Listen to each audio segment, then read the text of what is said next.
Hey everyone, welcome back to my podcast, Flowering into 5D. Today I have another Sam, two Sams here. Sam squared, as Sam said earlier, as I also say. So let me tell you a little bit about Sam, and then we'll get right into it. So Sam is a holistic lifestyle coach, personal brand strategist, and founder of The Way She Was Made.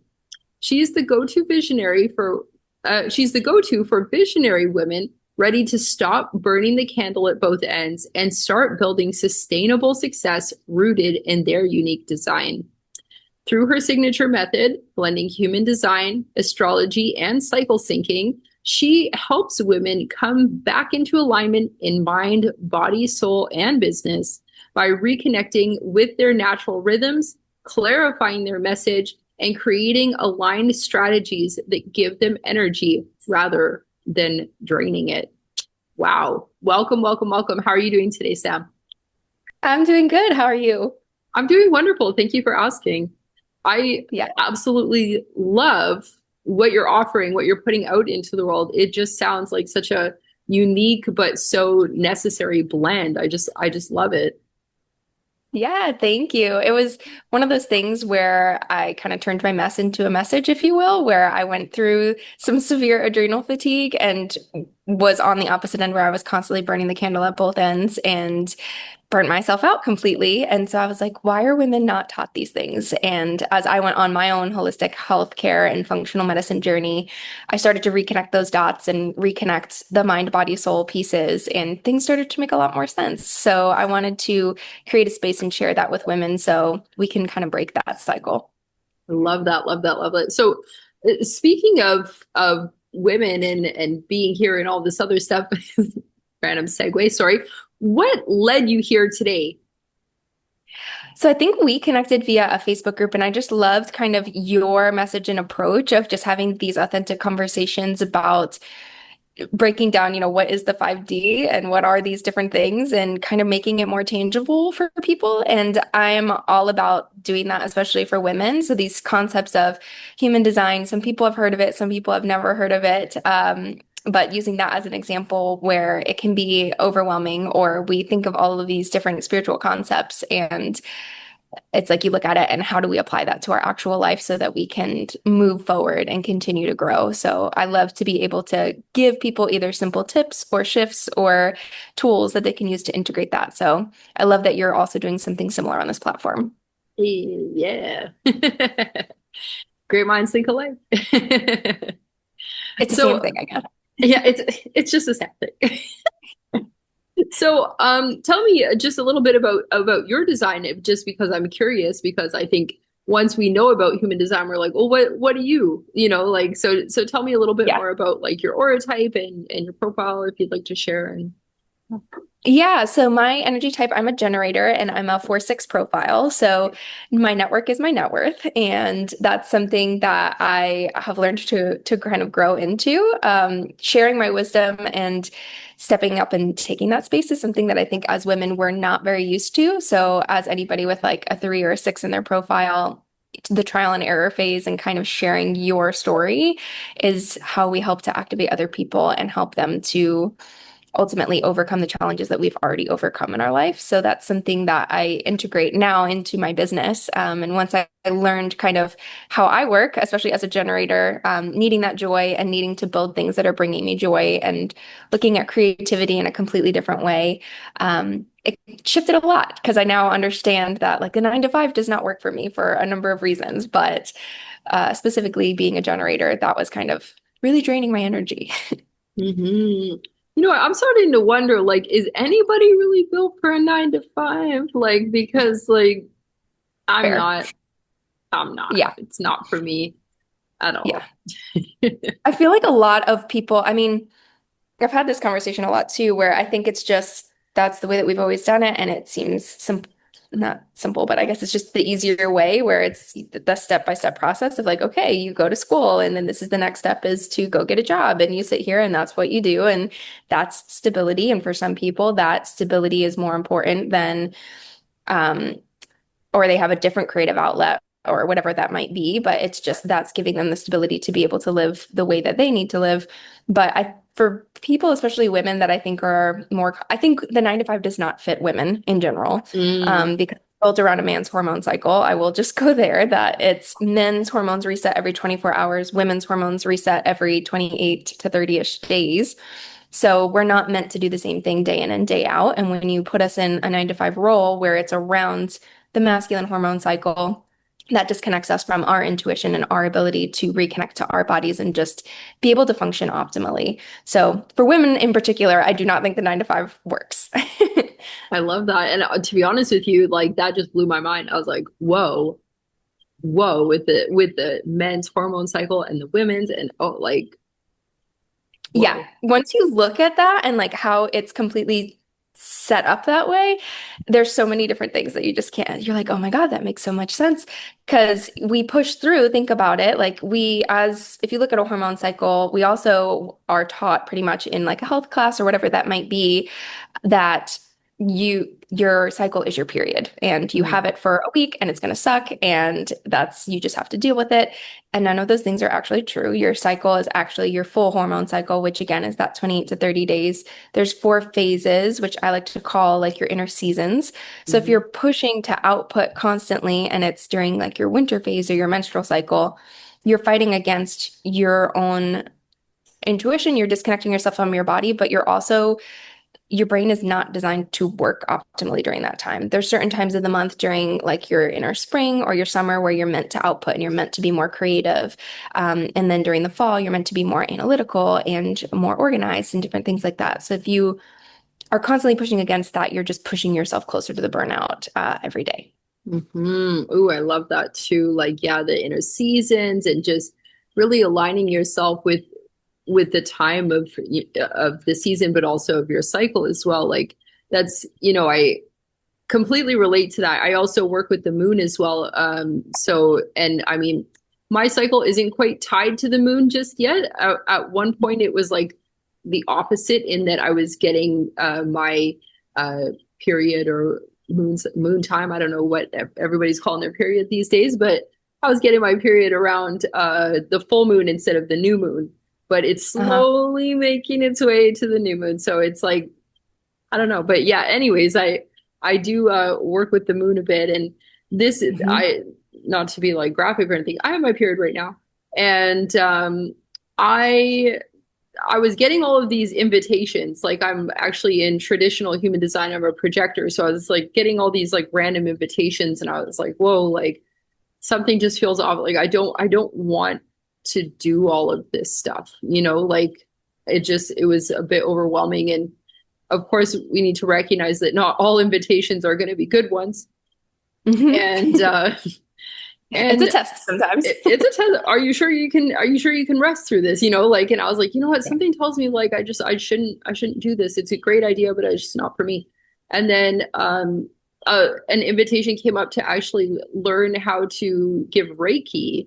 And I was like, perfect, because I waited and I didn't just jump for the invitation and like the invitation was to basically work on my business a little bit, which I love working on my business and it's exciting for me, et cetera, et cetera. But I was just like, something was telling me like, just just hold up on the business, And then this beautiful invitation to learn Reiki came in. And I mean, I'm still learning and I'm still inputting, outputting, but it just feels Yeah. more like a rest than like me, like, you know? Yeah. So anyways, that was a bit of a tangent there, but I I totally That's resonate with what you're amazing. saying.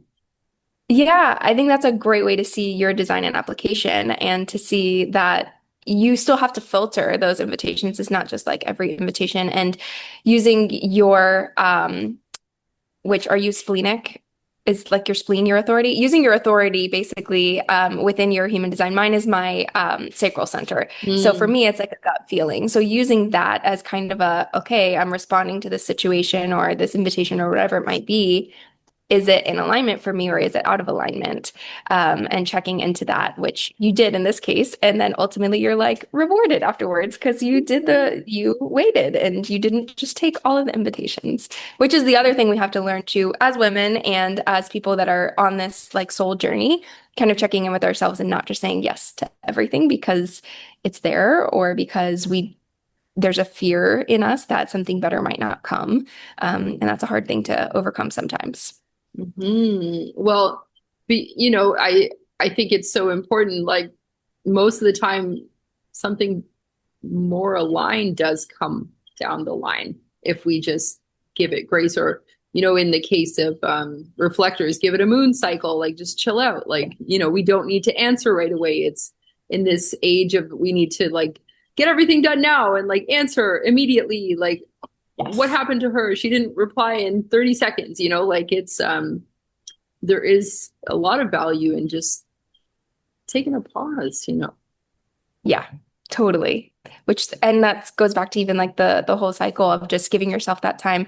I had like a visual come to me this week where it was like I wasn't able to receive the information or the downloads or the next aligned step for myself because I was constantly outputting. And I just recently moved, and so I've just been doing all kinds of things with that and catching up with pivoting in my business and doing all of those things. So I was like, okay, fair. I need time to pause and not just keep pushing through because I've got all of these things on my to-do list, but I need to wait so that I can make sure that the next step I take is the aligned step and not just one that's on a to-do list that I should be doing. Hmm. Well, and I feel like in today's information age, there's so much information that we're just like, for me, like I love absorbing information. So I'm always reading something. I'm always watching something educational. Like this isn't like a brag or anything, but I'm very intentional with what I take in. Yeah. And I want to learn something from it. I want to get something from it. I don't watch things for the sake of entertainment very much anymore, unless it's the like weekly true sidereal astrology update. Like that's like my entertainment these days. So, Yeah. so yeah, I really think though, like with all of this information coming at us, it's another way to accidentally cut ourselves off from source and Yes. because that little voice that we consider source or whatever we're calling it, that voice doesn't come when you're watching the weekly true sidereal astrology update. Like it only comes in silence. And I think it's so important for everyone, not just women, but to take that silence as much as we Yeah. can. Totally. Or even like so many of us wake up in the morning, the alarm goes off or whatever it might be, and then we immediately pick up our phone and it's like external input before we even have a chance to either wake up or to actually process, dreams that happened or any like messages that came to us while we were sleeping or to just get the day going. We're constantly just inputting. And that can also burn us out because it's information overload of like not knowing what direction or as a business owner not filtering those things and just being like, okay, well, so and so did this, so I'm going to take that and I'm going to implement that in my business without taking the time to see, well, is that actually aligned for me? Should I be going in this direction? Should I be applying this to my business or to my life? It's just, we're just taking all of this information in, and either you start to do that and you feel misaligned, or you just start to freeze, which I've seen a lot. Yeah, I think that's completely accurate because yeah, it's like you're like in fight or flight mode or freeze, and you're just like, okay, uh, I'm out. Yeah. Yeah. We like max out at some point. And I think as women too, if we're constantly outputting or we're constantly responding to things, we get that decision fatigue, which is a real thing where it's like you cannot make any more decisions. You can't be creative. You can't be outputting the things that you're meant to output or integrating the things that you need to integrate because we're just taking in so much. So filtering that is more and more important these days just because of how much information is being thrown at us constantly, especially with like social media and all of that stuff. Definitely. No, just to kind of switch it a little bit, switch the direction for a moment.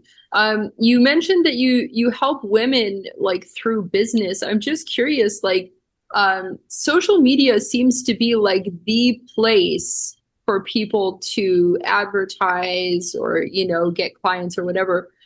I'm just curious, like, just a completely random question. Like, do you see any other places where people can connect with each other that's not social media? Because I feel like it's so like, it's like toxicity mixed in with awesome. And I'm like, is Yeah. there anything else? Like, I'm just so curious. I would love to hear your thoughts on that. It's interesting because I've had this conversation and I feel like social media is something that, yes, it's a great way to expand your reach and to have a presence. And as a business owner, I think you should be present in some form. But there's so much out there that's constantly telling us, like, oh, you have to be on all of these different platforms and you have to be creating 3 or 4 posts a day and doing all of this stuff. So I work with a lot of women because you do get burnt out just trying to, A, figure out what strategy works, what's working, where am I connecting with my people, to filter out who are my people, where are they? So kind of looking at that from that perspective so that you can narrow down the different platforms. I know it's still kind of social media, but Pinterest is something that I've been using more and more because as we create long form content or you're doing the podcasts or blogs and different things like that. So like things like Substack or Pinterest, which are not considered, I guess, the traditional social media, are great ways to kind of get people that are out of your area into that. But in my area in particular, too, I live in Savannah, Georgia, in the United States, and it's old school in a lot of different ways where I've seen a shift from moving from everything being on social media because it is so convoluted. And there's so much happening out there these days on social media that it's hard to see even like what events are happening or how do we Hmm. promote this.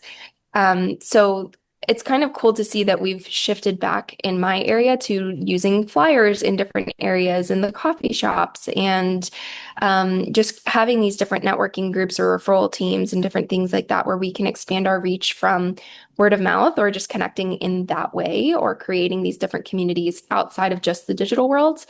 So kind of a blend there. I also created a co-working group locally, just from like I met a friend and we both were working at coffee shops. We're like, why don't we just throw it out there, see what happens? So we like flyered around, put some posts up, did some emails, and now we meet weekly.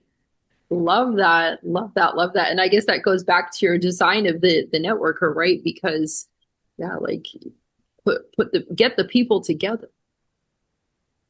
Yes. Yeah, and I think that's true too, depending on what your profile is or what your human design is. Are you meant to be broadcasting a message or are you meant to have a closer knit circle? So for me, word of mouth and network and building actual connections with people and having that be my expansion, like I might meet you and you might be like, oh, you totally need to meet my friend so and so. And that's how my connections build or my impact grows is through those connections. Whereas like somebody with a 5 in their profile is meant to share their knowledge more. So creating ways, whether that's even keynote speaking or doing different workshops or projecting their voice on a bigger scale is more impactful for them versus the smaller scale. So looking at that too is hugely impactful from what platform should I be on to who should I be talking to and what should my strategy be? I love that. I love how you've tied it all together as well. Like it's so powerful and I can just like totally feel that because I think a lot of people who don't resonate with the 9 to 5, it's just like once you realize that and then you're like, okay, cool, I'm gonna go do something on my own. It's just as I mentioned, like information overload, like we were just talking Yeah. about, it's just there's so much information, there's so many strategies, and it's like you can just eventually get that burnout again. I think we literally just said this, but it just like comes right back to it is it's just you can't. I think what I guess what I'm trying to say is you can't do it alone. Yeah.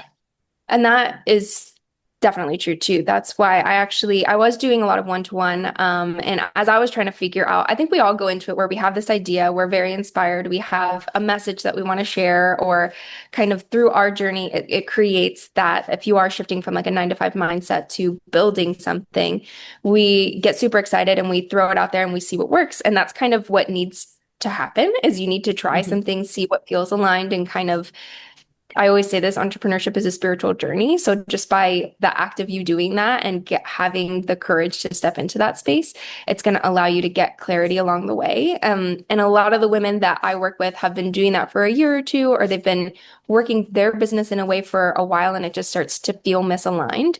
So that's when I come in and take a step back and say, okay, let's rebuild that foundation to expand it a little bit so that you can grow sustainably through looking at what's aligned and what's not aligned and reshifting that mindset around what is actually working. Mm. So I guess my next question would be like, what would you say is the way back to alignment? I think, well, like you said too, I like the fact that you said that you can't do it alone. So I think a lot of us get in our heads too of like, okay, well, I'm doing this. I'm just going to go out there. I'm going to do it. I can do all the things. And I, I think the first step is really to A, yes, experiment, but B, find a group of women who inspire you and encourage you to grow, or well, in my case, women, because I work with a lot of women. Anybody who really putting yourself in an arena where people are either at your level or above your level to have that mentorship, to have the ideas, to have that energy flow. So it's not just you in your own head, is hugely important. And then kind of taking a step back and filtering that information that you're getting and not just applying it because so and so said you should apply it, but looking at your design or what feels really good and connecting to you and your body so that you can then see what feels aligned as far as taking your next aligned action step. I love that. And, a little bit off topic, but it just kind of reminded me of this, the importance of community and of working with real people. I've been Yeah. seeing a lot of things lately about Chat GPT, and I mean, like, I'm not here to knock Chat GPT. It's very handy for a lot of things, but it's starting to come out that there's a huge confirmation bias attached to it, uh, dangerously so in some cases. And I saw this example, and I'm probably not going to say it exactly right, but somebody asked ChatGPT, a woman asked, like, "Oh, what is this saying? Like, let's pretend it's TLDR. Like, oh, what is this TLDR? Like, I don't know what that is." And ChatGPT explained, like, "Oh, it's too long, didn't read." And the woman wrote back, like, "Oh, I just feel old, didn't know," or something like this. And ChatGPT was like, "No, you're not old. You've just got the receipts to so many experiences, and you're gonna change the world with your blah blah blah." It was just like so crystal clear in when I read that I'm like, it's saying exactly what we want it to say so that we spend more time on it, just like social media, right? Like, of course it's no different. It wants your time, so it's just going to keep Yeah. you there and keep sending you all the stuff that you like, and you're like, oh wow, let me stay on here longer. But I just, sorry, it's a bit of a tangent there, but I was just so like reminded how important it is to have real people in your life to bounce ideas off of and share your dreams with, and not just using ChatGPT. Yeah, and it's interesting because I had a similar conversation just this week with somebody where we were talking about it's kind of taking the ability away for your creative thought process sometimes Mm, where we can outsource it. So I think it's the same way of like coming back to yourself where happiness and joy and alignment and all of that is something that you have to feel within before you can bring other things outside of you and people included or experiences into the situation to help enhance that. And it's the same thing with like a chat GPT, where if you're using that to outsource your ability to filter through different things or your ability to bounce those ideas off each other or to be creative, you're outsourcing a lot of yourself versus using it as a mirror to sometimes reflect back. So definitely being cautious about how you're using it or how you're responding to the different things because it does take in all of that into consideration. It kind of like takes all of the pieces of how you've trained it because you have to train an AI in order to be able to respond or to understand you. And then ultimately it's built off of that. So it's an interesting world, that whole world of AI and how it's growing and expanding. yeah, definitely, definitely. And just to go back to the mention of community for a moment, you mentioned that your town or city of Savannah, Georgia, is moving more towards like the not analog, but less digital way of being and advertising and whatnot. What would you say to someone who is um, like completely online in regards to like their friendships, their community, like everything, their community, everything's online. Like, how would you like, what kind of advice would you have for somebody who maybe wants to move away from being completely online to not so online?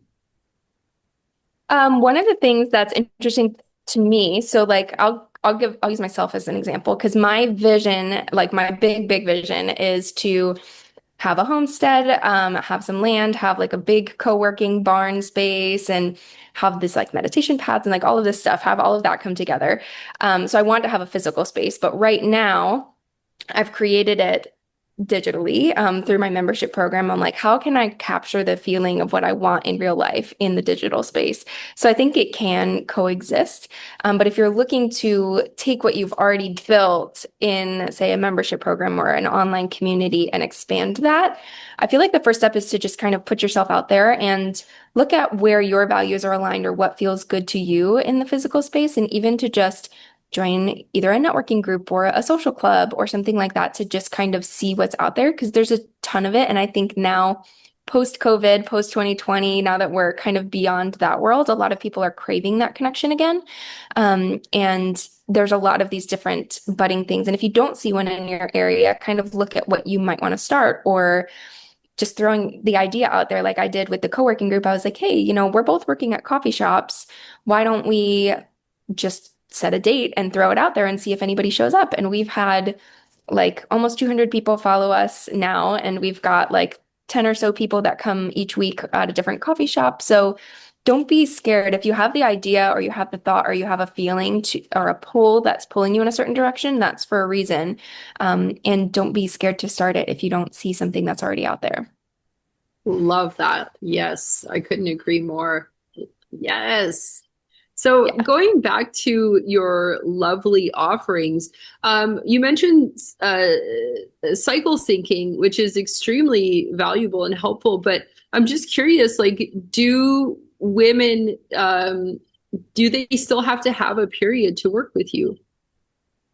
No, and that is a question that I get a lot. So going back to the fact that we're kind of told our period is our cycle, and that's broadly the understanding when people say the term cycle, that's what people think. And that is not the case. So your cycle is really that whole 28 days. Whether you have a period or not, or if your period is irregular, you can also use the moon cycle. Women work cyclically just the way our hormones are and the way that we're able to process information, the way that we're not designed to do the same thing day in and day out. So a simple way, if you don't have a period or you're going through a period of time where your cycle is irregular, I have different like trackers and things that I'll give to women to say, hey, let's start with looking at the moon cycle and just tracking your energy each day. Or if you feel super creative one week, note that so that you can kind of get back into a rhythm of naturally how your body is working or how it's designed to work. Mm, I love that. That's so cool. Awesome. So you mentioned you also work with astrology. Yeah. Who's that? I'm curious. Who's that dog? This is Frankie. This is my foster dog, Frankie, and he's Oh, just a lover dog. come on in, Frankie. Join the conversation. Right. You're the only boy allowed. Yeah. So you mentioned that you also work with astrology. I'd love to know a little bit more about that if you don't mind. I also well, as you know, I love human design. I also love astrology. So tell me more. Yeah, so I I like to blend the three things. So kind of starting with the foundational of like implementing using your cycle. The human design gives you an understanding of how you're designed to work or connect with the world. So it gives you kind of that blueprint. And I love the astrological perspective because in one way that I use it in a big way in my business through my membership program is to help plan. So I noticed along the way that like astrologically, there's different transits happening. We just moved into Leo season. There's a new moon happening. There's themes that are associated with that that are amplified or highlighted throughout the month. So if we can use that in a way that's more proactive versus reactive, we can kind of plan ahead and start to see like, okay, these are the themes that are going to be present collectively this month. How can I use that to my advantage? Whether that is within your business or just understanding these are some things on a personal level that I need to work with lifestyle wise, like radiance or visibility and different things like that for Leo season are two big ones, since we just kind of moved into that space. So using it from a planning perspective and energetic perspective. I've also used it from a branding perspective too, just bringing in like your sun sign or different colors and things like that, which is more of like a fun way to bring your personality into what you're doing. I love that. So cool. Yeah, I feel like if you have like just the human design piece, because human design combines astrological themes, it also combines the I Ching and like different energy centers and things like that. But I think having the blend of the two, a lot of people use like gene keys, which gives you a whole nother layer. I don't use those a ton, but I have to use those a little bit for myself personally. But even looking at it from an astrological perspective of what things are happening now to activate certain gifts or certain gates or different things within your human design. You can go down so many different rabbit holes, but it's great to have the different layers so that you can look at it from a holistic perspective. Definitely. And I'm just curious, like, to change, I guess kind of changes subject a little bit. Still on the topic of human design and astrology. Um, did you find, like, how long have you known about astrology and human design? And did you find that it helped you know yourself better? Yeah. So the way my journey happened, where I was about 26, 27, my hormones went completely postmenopausal because I suffered from pretty bad adrenal fatigue from, I didn't realize I was an empath at the time or how to like secure my energy and kind of separate my energy from everything I was doing. Jumped into wedding planning and that just drained me very, very fast. So from that perspective, I knew that physically my body needed help and I went on the functional medicine journey. But through that path of healing my body, I started to reconnect different pieces of understanding energetically what does that mean and how my intuition was coming back on, or I was getting these different understandings. Like the inner knowing is one of my strongest gifts in human design. So through that journey and discovering human design, I was like, this makes a lot of sense as to how I got to this place of burnout and how, as I healed my physical body, my energetic body was, or my soul was really coming back online in a way that I needed to look at and understand in a better way. So it's been a huge tool for me. And that's why I integrate it into my business for women to understand we are all designed differently and kind of taking a step back and what are my gifts that I have? What is my purpose? Which is a huge question that so many people ask of like feeling that pull to do something more. What's my purpose? It gives you a bit of a framework or a blueprint to kind of understand or at least start that journey of self-discovery. And for me, I'm a Capricorn and coming from such a logical background, it gave me something tangible that I could look at and use as a guidepost, which was huge. I love that.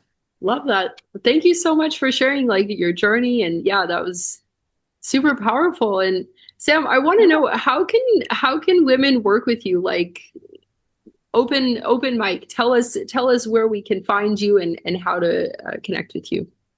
Perfect. So I shifted from doing a lot of the design work to more coaching. So I'm very coaching or a guide based business, and I have one-to-one sessions with clients, everything from a one-off breakthrough session, which I love doing because it's between 45 to 90 minutes. We'll sit down, dive into your human design chart, astrology, and then bring in some intuitive guidance of what is that next action step or how can you overcome that pattern or block. So I have those one-off sessions, and then I also have one-to-one mentorships if you're looking to get more personalized guidance or really dive in deeper on these topics. And then my biggest way to work with me is my group coaching membership, the Soul Sync Society, which is officially going live Monday. So whenever this is published, it'll be live.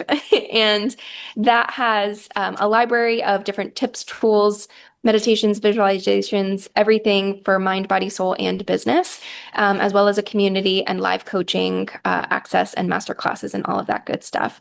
So that's kind of my main community ecosystem that I've been building for women to work with me. And everybody, you can find me on thewaysheWasMade.com. I'm on Instagram, Substack, Facebook, Pinterest, all at The Way She Was Made. Beautiful, beautiful. Well, Sam, it's been an absolute pleasure. I loved learning about your offerings and just connecting with you and just sharing our love of human design and astrology and just all of that good stuff. And I love seeing Frankie too. He was a fun little cameo there. Thank you. Yes. Awesome. Well, thank you so much. And everyone, thank you so much for listening and talk to you next time. Bye.